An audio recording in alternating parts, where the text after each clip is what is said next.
नमस्कार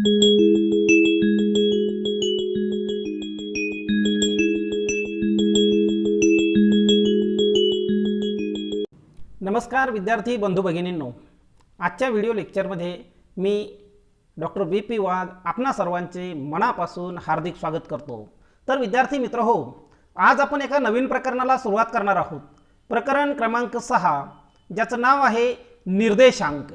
तर विद्यार्थी मित्र हो, प्रामुख्याने या प्रकरणामध्ये आपणाला निर्देशांकाचा अर्थ, त्याचबरोबर निर्देशांकाची वैशिष्ट्य, निर्देशांकाचे विविध प्रकार, निर्देशांक तयार करत असताना घ्यावयाच्या दक्षता, निर्देशांकाची रचना, निर्देशांक रचनेच्या विविध पद्धती आणि त्यांचा वापर करून काढावयाचे निर्देशांक आणि त्याचबरोबर निर्देशांकाच्या मर्यादा, एकंदरीत या प्रकरणामध्ये निर्देशांकाच्या संदर्भातील सविस्तर विवेचन आपणास करायचं आहे।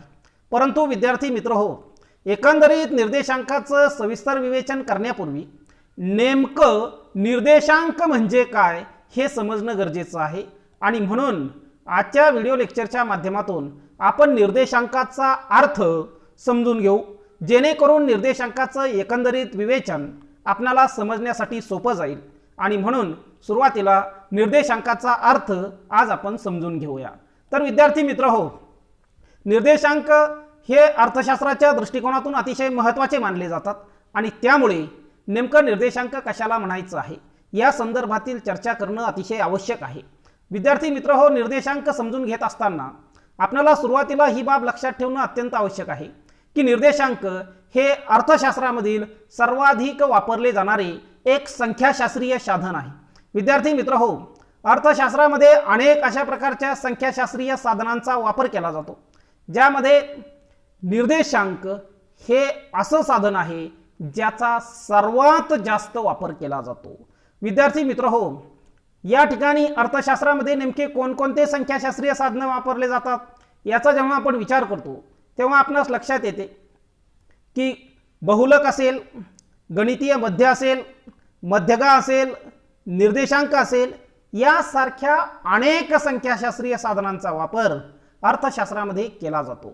तर विद्यार्थी मित्र हो, एवढंच नव्हे तर मागील वर्षी आपण बघितलेलं आहे की चतुर्थक, दशमक आणि शतमक या संख्याशास्त्रीय साधनांचा वापर देखील अर्थशास्त्रामध्ये केला जातो। परंतु विद्यार्थी मित्र हो, चतुर्थक, दशमक, शतमक, त्याचबरोबर गणितीय मध्य, मध्यगा किंवा बहुलक या सर्व संख्याशास्त्रीय साधनांपैकी निर्देशांक हे असं संख्याशास्त्रीय साधन आहे ज्याचा वापर अर्थशास्त्रामध्ये सर्वाधिक प्रमाणात केला जातो। म्हणून ही बाब लक्षात ठेवणं अत्यंत आवश्यक आहे की निर्देशांक हे अर्थशास्त्रामध्ये सर्वाधिक वापरल्या जाणारे संख्याशास्त्रीय साधन आहे। मग निर्देशांक हा ठराविक कालावधीमध्ये चलातील बदल किंवा चलाच्या समुदायातील बदल मोजण्यासाठीचं एक साधन आहे। बघा विद्यार्थी मित्र हो, एखाद्या ठराविक किंवा विशिष्ट अशा कालावधीमध्ये चलामध्ये झालेले बदल, ज्याला आपण इंग्रजीमध्ये व्हेरिएबल्स असं म्हणतो, तर या व्हेरिएबल्समध्ये झालेले बदल किंवा चलाच्या समुदायामध्ये झालेले बदल किंवा अनेक आता चलांचे जे काही समुदाय असेल या चलाच्या एकूण समुदायामध्ये झालेला बदल असेल, हे बदल मोजण्यासाठीचं एक अत्यंत महत्त्वाचं अर्थशास्त्रीय साधन म्हणून निर्देशांकाकडे पाहिलं जातं। आणि म्हणून निर्देशांक हे ठराविक कालावधीमध्ये, आता या ठिकाणी ठराविक कालावधीमध्ये म्हणत असताना समजा 2 कालावधी विचारात घेतले जातात आणि या 2 कालावधीच्या दरम्यान आपण उदाहरणासाठी अशी कल्पना करूया की स्वातंत्र्याच्या दरम्यान जवळपास समजा 1950 मध्ये विविध वस्तूंच्या असणाऱ्या किमती आणि आता 2020 मध्ये त्याच वस्तूंच्या असणाऱ्या किमती, म्हणजे या 2 कालावधीमध्ये चलातील बदल, आता प्रामुख्याने आपण या ठिकाणी किंमत हे चल घेतलेलं आहे। मग किंमत म्हणत असताना जर आपण अनेक वस्तूंच्या किमती घेतल्या, उदाहरणार्थ अन्नधान्य असेल, उदाहरणार्थ काही पेन असेल, उदाहरणार्थ ड्रेस असेल, यासारख्या ज्या काही वस्तू आहेत या वस्तूंच्या किमती 1950 मध्ये किती होत्या आणि 2020 मध्ये किती आहे, म्हणजे अशा प्रकारे चलातील बदल किंवा चलाच्या समुदायातील बदल जर आपल्याला मोजायचे असतील तर आपल्याला त्यासाठी निर्देशांक या साधनाचा वापर करावा लागतो। आणि त्यामुळे निर्देशांक असं म्हणतात की निर्देशांक म्हणजे ठराविक कालावधीत चलातील बदल किंवा चलाच्या समुदायातील बदल मोजण्यासाठीचं एक साधन आहे। विद्यार्थी मित्र हो, प्रामुख्याने निर्देशांक हा मूलतः किमतीमधील बदल मोजण्यासाठी सुरुवातीला विकसित केला गेला। बघा, निर्देशांक मूलतः कशासाठी विकसित केला, तर विविध कालावधीमध्ये वस्तूंच्या किमतीत नेमका किती बदल झाला या किमतीमध्ये झालेल्या बदलाचं मोजमाप करण्यासाठी किंवा तो बदल मोजण्यासाठी निर्देशांक सुरुवातीला विकसित करण्यात आला। ही बाब लक्षात ठेवणं अत्यंत आवश्यक आहे। तर विद्यार्थी मित्र हो, निर्देशांक किमतीमधील बदलाचं मापन करण्यासाठी जरी सुरुवातीला विकसित करण्यात आला असला तरी आजच्या काळामध्ये मात्र भाग भांडवल बाजारामध्ये होणाऱ्या किमतीतील बदल असेल, राहणीमानाच्या दर्जामध्ये झालेले बदल असतील, औद्योगिक किंवा कृषी मालाच्या उत्पादनात झालेले बदल असतील किंवा निर्यात आणि आयात इत्यादीमध्ये झालेले बदल असतील, यासारख्या विविध क्षेत्रात झालेल्या बदलांचं मापन करण्यासाठी किंवा या विविध क्षेत्रातील कल मोजण्यासाठी अलीकडच्या काळात निर्देशांक मोठ्या प्रमाणात वापरला जातो। म्हणजे निर्देशांक जरी किमतीमध्ये झालेल्या बदलाचं मापन करण्यासाठी विकसित केला गेला असला तरी देखील आजच्या काळामध्ये मात्र भाग भांडवल बाजारामध्ये किमतीमध्ये होणारे परिवर्तन असतील, राहणीमानाच्या दर्जामध्ये झालेले बदल असतील, औद्योगिक आणि कृषी मालाच्या उत्पादनात झालेले बदल असतील किंवा एखाद्या देशाच्या निर्यात आणि आयातीमध्ये झालेले बदल असतील, अशा विविध घटकात किंवा विविध क्षेत्रात जे काही बदल झालेले आहेत, जे काही कल दिसून येतो आहे, त्या बदलांचं मोजमाप देखील अलीकडच्या काळात निर्देशांकाच्या आधारे केल्या जातं। म्हणजे निर्देशांकाचा मोठ्या प्रमाणात उपयोग अर्थशास्त्रामध्ये केला जातो असंही आपणाला या ठिकाणी सांगता येईल। विद्यार्थी मित्र हो, असे असले तरी निर्देशांकाचं प्रत्यक्षपणे मोजमाप अशक्य आहे। बघा, निर्देशांकाचं प्रत्यक्षपणे म्हणजे एकदम ॲक्युरेट मोजमाप अशक्य आहे, परंतु असं असलं तरी एक सापेक्ष बदल दर्शवण्याचं काम मात्र निर्देशांकाच्या माध्यमातून सहज होऊ शकतं। म्हणजे एखाद्या देशातील एखाद्या विशिष्ट क्षेत्रामध्ये झालेले नेमके बदलाची प्रवृत्ती कशी आहे, त्या बदलाची प्रवृत्ती म्हणत असताना मग ती राहणीमानातील बदल असतील, भाग भांडवल बाजारातील किमती असतील, कृषी मालाच्या उत्पादनामध्ये किंवा औद्योगिक क्षेत्रात उत्पादित मालाच्या उत्पादनामध्ये अथवा निर्यात किंवा आयात इत्यादी सारख्या क्षेत्रामध्ये जे काही बदलाची प्रवृत्ती आहे, ती बदलाची प्रवृत्ती किंवा सापेक्ष बदल जर आपल्याला ज्ञात करायचा असेल तर त्यासाठी मात्र निर्देशांक अलीकडच्या काळात मोठ्या प्रमाणात वापरला जातो आणि हा सापेक्ष बदल दर्शवण्याचं काम निर्देशांकाच्या माध्यमातून लक्षात येतं। म्हणजे थोडक्यात सांगायचं म्हणजे एखाद्या देशाच्या अर्थव्यवस्थेमध्ये कशा प्रकारचे बदल अलीकडच्या काळात घडून येत आहेत विविध क्षेत्रामध्ये, त्या विविध क्षेत्रामध्ये घडून येणाऱ्या बदलांचं सापेक्ष माप करण्याचं कार्य निर्देशांकाच्या माध्यमातून होत असतं आणि म्हणून अर्थव्यवस्थेच्या प्रगतीची दिशा देखील आपण निर्देशांकाच्या सहाय्याने सहज लक्षात घेऊ शकतो आणि म्हणून निर्देशांक हे अर्थशास्त्रातील अतिशय महत्त्वाचं संख्याशास्त्रीय साधन मानलं जातं। त्यामुळे निर्देशांक नेमकं कशाला म्हणायचं ते आपल्याला समजून घेणं अत्यंत आवश्यक आहे आणि म्हणून निर्देशांकाच्या विविध विचारवंतांनी केलेल्या व्याख्या बघत असताना विद्यार्थी मित्र हो, सुरुवातीला आपण स्पाइगेल विचारवंताने केलेली निर्देशांकाची व्याख्या बघूया। तर स्पाइगेल यांच्या मते भौगोलिक स्थान, वेळ या संदर्भात किंवा इतर वैशिष्ट्य म्हणजे उत्पन्न असेल, व्यवसाय असेल इत्यादींच्या सापेक्ष बदलासाठी किंवा बदलाचे प्रमाण दाखवण्यासाठी वापरलेले सांख्यिकीय साधन म्हणजे निर्देशांक होय।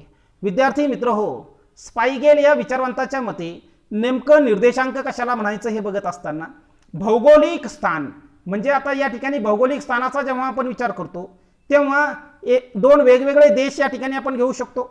उदाहरणार्थ भारत असेल किंवा अमेरिका असेल, किंवा भौगोलिक स्थानाचा विचार करत असताना एकाच देशातील दोन विविध राज्य सुद्धा आपण विचारात घेऊ शकतो। उदाहरणार्थ महाराष्ट्र असेल आणि गुजरात असेल, हे एकाच देशातील दोन राज्य। या दोन भौगोलिक स्थानामध्ये मग ते देशातील दोन राज्य असो किंवा दोन भिन्न भिन्न देश असो, या भौगोलिक स्थानामध्ये किंवा वेळेच्या संदर्भात आता वेळ विचारात घेत असताना आपण दोन कालावधीच्या दरम्यान देशातील उत्पन्न, व्यवसाय इत्यादीमध्ये झालेले बदल मोजू शकतो निर्देशांकाच्या सहाय्याने. मग दोन कालावधी म्हणत असताना वेळ म्हणत आपण तो 5 वर्षापूर्वीचा आणि आताचा, 10 वर्षापूर्वीचा कालावधी आणि सध्याचा कालावधी, अथवा 20 वर्षापूर्वीचा कालावधी आणि सध्याचा कालावधी, म्हणजे दोन वेळ, दोन काळ, दोन स्थान या संदर्भात इतर वैशिष्ट्य म्हणजेच कोणती वैशिष्ट्य, तर या दोन स्थानामध्ये आपल्या उत्पन्नात किती बदल झाला असं म्हणत असताना अमेरिकेच्या उत्पन्नात किती बदल झाला, भारताच्या उत्पन्नात किती बदल झाला, किंवा गुजरातच्या कृषीमालाच्या उत्पादनात किती बदल झाला आणि महाराष्ट्राच्या कृषीमालाच्या उत्पादनात किती बदल झाला, किंवा व्यवसायाच्या संदर्भात सुद्धा कशा प्रकारचे बदल झाले, ते बदल मोजण्यासाठी इत्यादीच्या सापेक्ष बदलासाठी किंवा त्या बदलाचं प्रमाण दाखवण्यासाठी जे संख्याशास्त्रीय साधन वापरल्या जातं त्याला निर्देशांक असं म्हणावं. अशा प्रकारची व्याख्या स्पाइगेल या विचारवंतांनी केली. थोडक्यात विद्यार्थी मित्र हो, दोन भौगोलिक स्थानामध्ये, मग हे म्हणत असताना दोन वेगवेगळे देश म्हणू शकता आपण, किंवा एका देशातील दोन वेगवेगळे राज्य म्हणू शकता, यामध्ये उत्पन्नात कशा प्रकारचे बदल झाले, म्हणजे अमेरिकेच्या कृषीमालाच्या उत्पन्नात कसे बदल झाले, भारताच्या कृषीमालाच्या उत्पन्नात कसे बदल झाले, त्याचबरोबर दोन वेगवेगळ्या वेळेच्या संदर्भात सुद्धा आपण एकाच भौगोलिक स्थानाचं, मग उदाहरणार्थ भारतामध्ये स्वातंत्र्याच्या दरम्यान असणारी कृषीमालाच्या उत्पादनाची स्थिती कशी आहे, आता कृषीमालाच्या उत्पादनाची स्थिती कशी आहे, म्हणजे दोन वेगवेगळ्या कालावधीमध्ये एखाद्या देशाचं उत्पन्न किंवा व्यवसाय इत्यादीमध्ये कशा प्रकारचे बदल झाले ते सापेक्ष बदल मोजण्यासाठी किंवा त्या बदलाचं प्रमाण दाखवण्यासाठी वापरल्या जाणाऱ्या सांख्यिकीय साधनाला स्पाइगेल यांच्या मते निर्देशांक असं म्हणावं. काय म्हणावं? निर्देशांक. प्रामुख्याने निर्देशांकाच्या आधारे आपण किमतीमध्ये झालेले बदल असतील, उत्पन्नामध्ये झालेले बदल असतील, हे उत्पन्नातील बदल म्हणत असताना कृषी मालाचं उत्पादन किंवा औद्योगिक मालाचं उत्पादन, व्यवसायामध्ये झालेले बदल असतील, एवढंच नाही, भाग भांडवल बाजारात त्यांच्या किमती, भांडवल शेअर्सच्या किमतीमध्ये झालेले बदल असतील, देशातल्या सर्वसाधारण किंमत पातळीत झालेले बदल असतील, अशा प्रकारे विविध बदल किंवा त्या बदलाचं प्रमाण दाखवण्यासाठी जे सांख्यिकीय साधन वापरल्या जातं त्या सांख्यिकीय साधनाला निर्देशांक असं म्हणतात. विद्यार्थी मित्र हो, निर्देशांक हा भौगोलिक स्थानानुसारही आपण काढू शकतो, वेगवेगळ्या वेळेचा आधार घेऊन सुद्धा काढू शकतो. एकाच देशाचा किंवा एकाच राज्याचा वेगवेगळ्या वेळेमध्ये वेगवेगळ्या काळामध्ये झालेल्या बदलाचंही मापन आपण करू शकतो. ते बदल उत्पन्नातील किंवा व्यवसायातील असू शकतात, किंवा भौगोलिक स्थानानुसार देखील बदलाचं मापन आपण करू शकतो. अशा प्रकारे भौगोलिक स्थान किंवा वेळ, काय भौगोलिक स्थान किंवा वेळ या संदर्भात इतर वैशिष्ट्य म्हणजेच उत्पन्न, व्यवसाय इत्यादीच्या सापेक्ष बदलासाठी किंवा बदलाचे प्रमाण दाखवण्यासाठी वापरलेले सांख्यिकीय साधन म्हणजे निर्देशांक होय. तर विद्यार्थी मित्र हो, स्पाइगेल यांची व्याख्या पाहिल्यानंतर या ठिकाणी आपल्याला दुसऱ्या विचारवंताची व्याख्या बघायची. क्रॉक्स्टन किंवा काउडन यांनी देखील निर्देशांकाची व्याख्या केली. तर क्रॉक्स्टन किंवा काउडन यांच्या मते निर्देशांक ही संख्यांची अशी शृंखला आहे की जिच्या आधारे काल व स्थान पदमालेतील बदलाचे मापन करता येते. तर क्रॉक्स्टन आणि काउडन यांनी देखील निर्देशांकाची व्याख्या करण्याचा प्रयत्न केला. त्यांच्या मते ही संख्यांची अशी शृंखला आहे. आता ही निर्देशांक म्हणजे संख्यांची शृंखला आहे. शृंखला म्हणजे आपल्या भाषेमध्ये चेन असं आपण त्याला म्हणतो, साखळी असं आपण त्याला म्हणतो, आणि अर्थशास्त्रात त्याला पदमाला असं सुद्धा म्हणू शकता. पदमाला, संख्यांची मालिका. तर निर्देशांक ही संख्यांची शृंखला आहे, एक पदमाला आहे की जिच्या आधारे आपण काय करू शकतो, काल व स्थान पदमालेतील बदलाचे मापन करता येते. म्हणजे या निर्देशांकाच्या आधारे, निर्देशांक ही संख्यांची शृंखला आहे म्हणजे यामध्ये अनेक अशा संख्या येणार आहेत.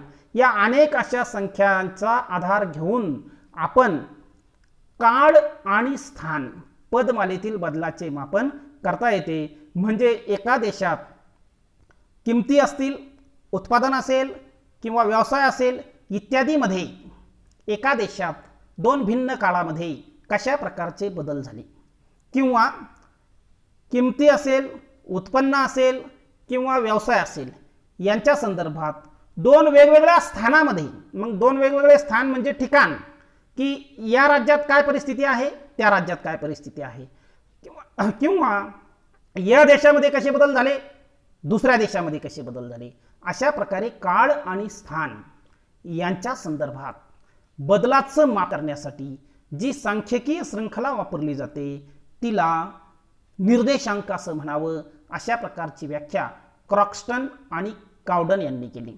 त्यांच्या मते निर्देशांक ही संख्यांची अशी शृंखला आहे. काय? निर्देशांक ही संख्यांची अशी शृंखला आहे.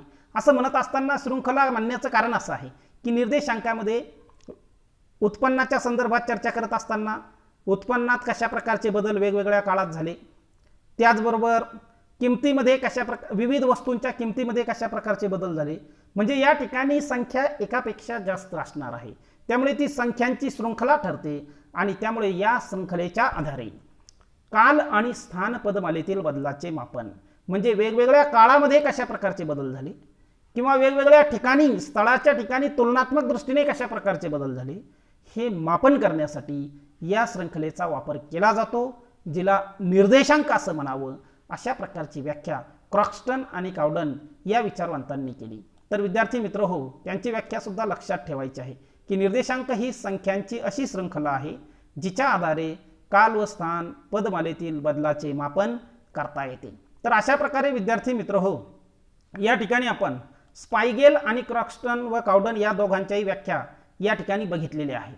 हे तर एकंदरीत या निर्देशांकाचा अर्थ समजल्यानंतर निर्देशांकाची ऐतिहासिक पार्श्वभूमी, की निर्देशांक नेमका कशा पद्धतीने विकसित झाला, सुरुवातीला त्याचा वापर कोणी केला, या संदर्भात चर्चा करूया. तर ऐतिहासिक पार्श्वभूमी बघत असताना निर्देशांकाचा उगम जेव्हा आपण पाहतो तेव्हा तो उगम 17व्या शतकातील एक प्रख्यात इंग्रजी लेखक राईस वॉन, बघा निर्देशांकाचा उगम नेमका कसा झाला ते पाहत असताना 17व्या शतकातील एक प्रख्यात म्हणजे अतिशय प्रसिद्ध असे इंग्रजी लेखक राईस वॉन हे त्यांच्या जन्मभूमीच्या म्हणजे इंग्लंडच्या मागील दशकातील म्हणजे मागच्या दशकामध्ये किमती कशा पद्धतीने वाढल्या हे जाणून घेण्यासाठी उत्सुक होते. बघा निर्देशांकाच्या उगमाची चर्चा करत असताना की 17व्या शतकातील एक प्रख्यात लेखक ज्यांचं नाव आहे राईस वॉन, त्यांना त्यांच्या जन्मभूमीमध्ये म्हणजे इंग्लंडमध्ये मागील शतकात अर्थात 16व्या शतकात विविध वस्तूंच्या किमती कशा प्रकारे वाढल्या हे जाणून घेण्यासाठी ते उत्सुक होते आणि 18व्या तेथून निर्देशांकाच्या उगमाला खऱ्या अर्थाने सुरुवात झाली. आणि 18व्या शतकामध्ये सुरुवातीला निर्देशांकाचा वापर करण्यात आला. मग सुरुवातीला निर्देशांकाचा वापर कोणत्या शतकात झाला, तर तो 18व्या शतकामध्ये झाला. हे सुद्धा या ठिकाणी लक्षात घ्यावं लागेल की 18व्या शतकाच्या सुरुवातीला निर्देशांकाचा वापर करून अभ्यास झाला होता. अशा प्रकारे अगदी 17व्या 18व्या शतकापासून निर्देशांकाच्या वापराला सुरुवात झाली आणि सर्वात अगोदर जे इंग्रजी लेखक आहेत राईस वॉन, त्यांना त्यांच्या जन्मभूमीत मागील दशकात झालेल्या किंमत बदलाचे ज्ञान घ्यायचं होतं, ते जाणून घ्यायचं होतं आणि त्यानंतर 18व्या शतकामध्ये त्याचा वापर खऱ्या अर्थाने अभ्यास करून करण्यात आला. तर विद्यार्थी मित्र हो, यानंतर जेव्हा आपण विचार करतो तर 1707 मध्ये विल्यम फ्लीटवूड, बघा 1707 मध्ये विल्यम फ्लीटवूड यांनी 1440 ते 1460 म्हणजे या 20 वर्षाच्या काळात आणि 1686 ते 1707 या कालावधीत गहू, ओटस, बीन्स, कापड, मांस इत्यादी वस्तूच्या किमतीची तुलना केली होती. बघा आता विद्यार्थी मित्र हो, मग खऱ्या अर्थाने निर्देशांकाचा प्रत्यक्ष वापर कोणी आणि केव्हा केला याचा जेव्हा आपण विचार करतो तर 1707 मध्ये विल्यम फ्लीटवूड यांनी 1440 ते 1460 आणि 1686 ते 1707 या कालावधीमध्ये गहू असेल, ओटस असेल, बीन्स, कापड आणि मांस यासारख्या वस्तूच्या किमतीची तुलना केली. म्हणजे त्यांनी प्रत्यक्षपणे निर्देशांक वापरला आणि या अभ्यासाचे निकष फ्लीटवूड यांनी वापरलेल्या अभ्यासाचे जे काही निकष आहेत ते पुढे चालून क्रोनिकॉन प्रिसिओसम 1707 यांच्या कामामध्ये सादर केले, ही सुद्धा बाब या ठिकाणी लक्षात ठेवायची आहे की विल्यम फ्लीटवूड यांनी विविध वस्तूंच्या किमतीची तुलना करण्यासाठी त्याचा वापर केला आणि त्यांच्या अभ्यासाचे जे काही निकष आहेत ते निकष क्रोनिकॉन प्रिसिओसम 1707 यांच्या कामामध्ये सादर केल्याचे लक्षात येते। तर विद्यार्थी मित्र हो, अशा प्रकारे निर्देशांकाचा ऐतिहासिक पार्श्वभूमी पाहत असताना अगदी 1707 पासून या निर्देशांकाच्या संदर्भात कळत नकळत चर्चा सुरू झाली आणि विल्यम फ्लीटवूड यांनी प्रत्यक्षपणे त्याचा वापर केला। तर विद्यार्थी मित्र हो, निर्देशांकाची ऐतिहासिक पार्श्वभूमी पाहत असताना पुढे 1738 मध्ये फ्रान्सचा चार्ल्स डी फेरे ड्यूटो, बघा आता फ्रान्सचा चार्ल्स डी फेरे ड्यूटो याने 1508 आणि 1735 या दोन कालावधीसाठी एक साधा सरासरी निर्देशांक तयार केला आणि समान वस्तूच्या यादीतील खर्चाची तुलना केली। बघा विद्यार्थी मित्र हो, 1738 मध्ये फ्रान्सचा चार्ल्स डी फेरे ड्यूटो याने 1508 आणि 1735 या दोन कालावधीसाठी, आता कालावधी दोन आहेत, एक आहे 1508 आणि दुसरा आहे 1735, या दोन कालावधीसाठी एक साधा सरासरी निर्देशांक तयार केला आणि समान वस्तूंच्या यादीतील खर्चाशी तुलना केली। म्हणजे याचा अर्थ या ठिकाणी 1738 मध्ये देखील खऱ्या अर्थाने निर्देशांकाचा वापर मग चार्ल्स डी फेरे ड्यूटो यांनी केली आणि त्यासाठी त्यांनी दोन कालावधीमध्ये झालेल्या बदलाची या ठिकाणी खऱ्या अर्थाने वापर करून या दोन कालावधीमध्ये जो काही बदल झाला समान वस्तूंच्या बाबतीत खर्चामध्ये, तो बदल काढण्यासाठी साधा सरासरी निर्देशांक त्यांनी तयार केला। तर विद्यार्थी मित्र हो, या ठिकाणी जी.आर. कार्ली हा एक इटालियन असून त्यांच्या कामात निर्देशांक प्रथमच नोंदवलेला दिसून येतो। बघा निर्देशांक प्रथमतः कोणी नोंदवला तर जी.आर. कार्ली इटालियन आहेत आणि त्यांनी त्यांच्या कामामध्ये निर्देशांक प्रथमच नोंदवला। त्यांनी 1764 मध्ये सापेक्ष किमतीसाठी साध्या सरासरी पद्धतीचे सुधारित रूप वापरले। तर या इटालियन विचारवंत जी.आर. कार्ली यांनी त्यांच्या कामामध्ये निर्देशांक सर्वात प्रथम नोंदवलेला दिसून येतो आणि त्यांनी 1764 मध्ये सापेक्ष किमतीसाठी साध्या सरासरी पद्धतीचे सुधारित रूप वापरून निर्देशांक तयार केला। अशा प्रकारे विद्यार्थी मित्र हो, निर्देशांक सर्वप्रथम कोणी तयार केला तर जी.आर. कार्ली इटालियन आहेत आणि त्यांनी प्रथमतः तो नोंदवला आणि 1764 मध्ये साध्या सरासरी पद्धतीचे सुधारित रूप वापरून किमतीमधील सापेक्ष बदल त्यांनी आपल्या शोधले। तर विद्यार्थी मित्र हो, अशा प्रकारे एकंदरीत आजच्या व्हिडिओ लेक्चरच्या माध्यमातून आपण नेमकं निर्देशांक म्हणजे काय, निर्देशांकाचा अर्थ आणि निर्देशांक पाहत असताना त्याची ऐतिहासिक पार्श्वभूमी या ठिकाणी आज आपण बघितलेली आहे। निश्चितपणे आपणा सर्वांना निर्देशांकाचा अर्थ या ठिकाणी समजला असेल अशा प्रकारचा एक विश्वास आहे। आणि विद्यार्थी मित्र हो, या ठिकाणी लक्षात ठेवायचं आहे की निर्देशांक हे अतिशय महत्त्वाचं असं संख्याशास्त्रीय साधन असून ज्याचा वापर अर्थशास्त्रामध्ये मोठ्या प्रमाणात केला जातो आणि त्याच्या आधारे विविध काळामध्ये विविध स्थळामध्ये देशाच्या मुख्य घटकांमध्ये प्रामुख्याने हे म्हणत असताना किमती असतील, उत्पादन असेल, त्याचबरोबर राहणीमान असेल, आयात किंवा निर्यात असेल, यासारख्या घटकात झालेले बदल किंवा कल लक्षात घेण्यासाठी निर्देशांकाचा वापर केला जातो। तर अशा प्रकारे निर्देशांकाचा अर्थ समजून घेतल्यानंतर या ठिकाणी आपण आपल्या व्हिडिओ लेक्चरला विद्यार्थी मित्र हो पूर्णविराम देऊया। धन्यवाद।